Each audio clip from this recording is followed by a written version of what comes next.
Hello everybody. You will notice the scenery has changed a little bit and we have added another person. This is my very good friend Kayla. Hello. And today we're going to be talking about dungeon mastering. Now Kayla, how many times have you been a dungeon master? 0. That's right folks. We are popping a cherry today on training day.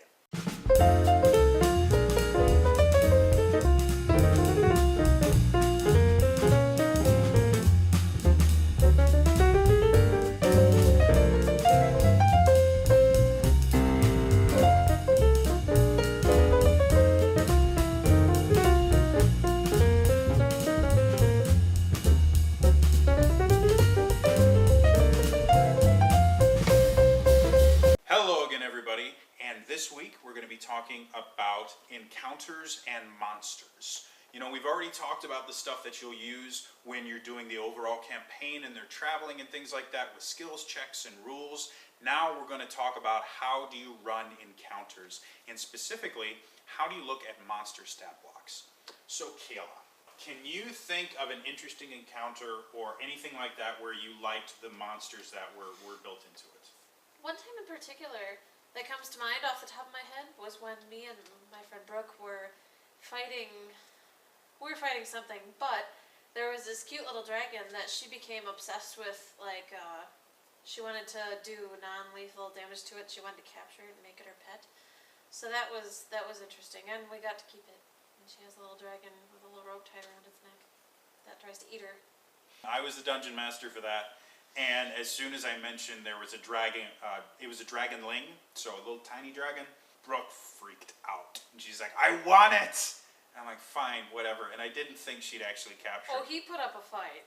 Yeah. He didn't want her to have that dragon, but she was getting it. So yeah, she kept rolling really high, and I'm like, fine. And I just gave him the monster stat block and said, this is your new pet. Have fun with it. With Dungeons & Dragons, there are 3 main core rule books. You have the Player's Handbook, which helps you to create your character. You have the Dungeon Master's Guide, which is what we talked about last time. It helps the Dungeon Master do things. And you have the Monster Manual. And the Monster Manual will help you build encounters. And it will have monster stat blocks in it so that you can do it. One of the nice things about the Monster Manual is it groups similar monsters in the same area, so that if you're trying to build your own encounters, it will mention, well, if you want to use this monster, these are other monsters that work well with it and synergize with it very well. The other route you can go is, again, through a D&D Insider account. They have what's called the Monster Builder, which has all the monsters they released, and you can look up their individual stat blocks and go from there. And it'll be really, really easy for you to just basically pick and choose the monsters you want to put into your battles.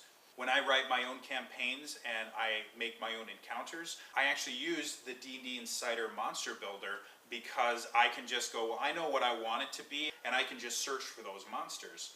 Here on the compendium, we actually have the Monster Builder opened already, and we have the stat block for a monster. The one we have up is Kraid the Butcher. It's a really great kind of introduction to how to read a stat block. It looks very similar to a character sheet, just not quite as much detail, because monsters, you know, player characters grow and change. You need to know their motivations in that. Monsters don't. You kill them off. So you only need them for one encounter, maybe a few encounters.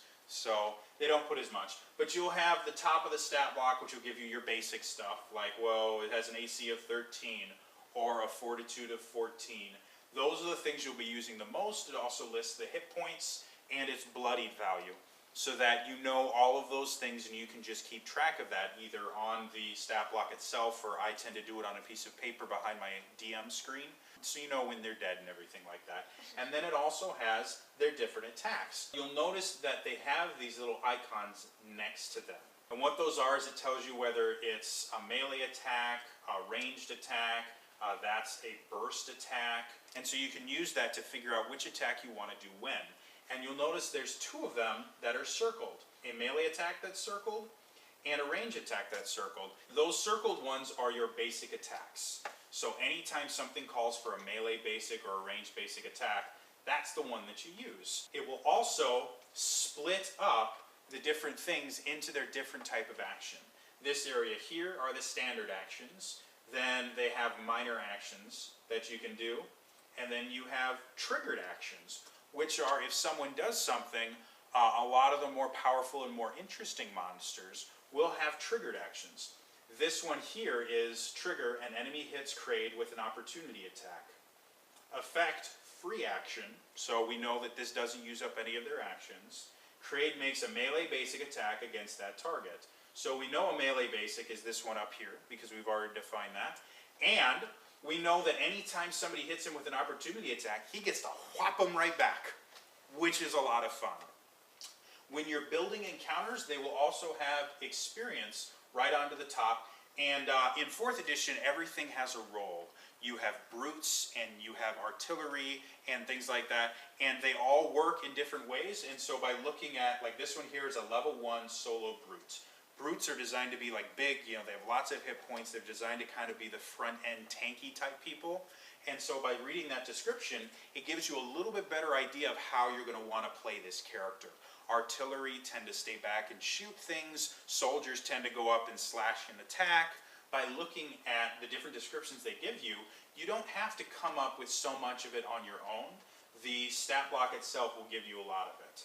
Now again, I did mention in the monster manual, which is really, really useful, they will actually have other monsters that synergize with it very well, and like their triggered actions or their special actions will work well with each other, and it makes for more interesting encounters. A general encounter, you know, you come in, you kill things. That gets boring very quickly. So one of the things that I do in my campaigns, I will add twists. One of my favorite things to do in 4th edition, the minion is the greatest creation ever. Putting minions into a battle really makes your player characters feel very powerful because they're one-hit kills, and it lets you put a lot of creatures on the battlefield without overbalancing it and making it impossible for the characters to win.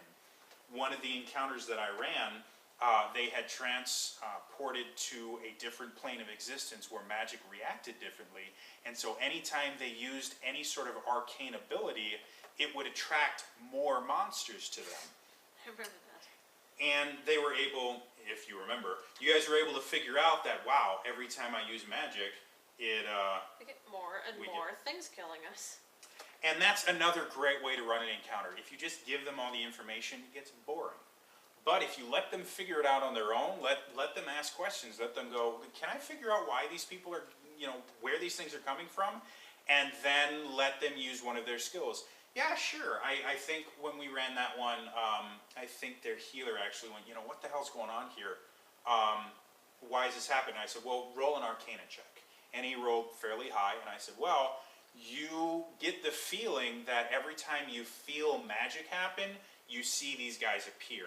And so I don't tell them outright, this is what it is. Every time you use this, this will happen. I leave a little bit of mystery so that they can figure it out on their own, but I give them enough information so that they can, you know, kind of piece it together and go, oh, maybe we shouldn't be using magic.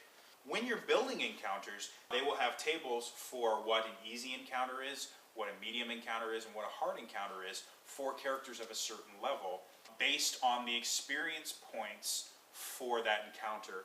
And the way that the table is set up, it'll say, well, for a level 1 character, for each character in the party, it will be, you know, 100 experience will be an easy encounter. So if you have a 4-person party and you're building an encounter, if you look at the XP totals and you add them together, and it comes up to about 400 experience, that would be an easy encounter for a level 1 character.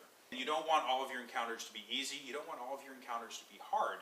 You want to mix it up a little bit, because the more you do the same thing, the more stagnant it gets. The more new creatures you put in, the more interesting creatures you put in, the more your characters are going to enjoy playing with you. Because they know that no matter what happens, it's going to be different, it's going to be unique, it's going to not only test their ability to build a good character, but it's going to test their ability to play their character. As far as monsters are concerned in building encounters, how comfortable do you feel now that we've gone through a few things? And are there any other things that you personally would like to know about monsters specifically in building encounters? No, that really gave me a good overview of how many you should use. and where you can find them. And Let's say I'm a new DM, and I'm coming to you with advice about how to build encounters that are interesting that my players are going to like. What would you say is the number one thing that you need to know in order to build your own encounters? well, you need to know what kind of encounter it's going to be. It's going to be an easy one or a hard one, and then based on that, you can decide how many monsters you want to have. And you can also use the online. I would use this over a book because it's immediate and it's easy, and you can print off the little monster block right there. That's all for me today, and I will see you at the next encounter. Bye.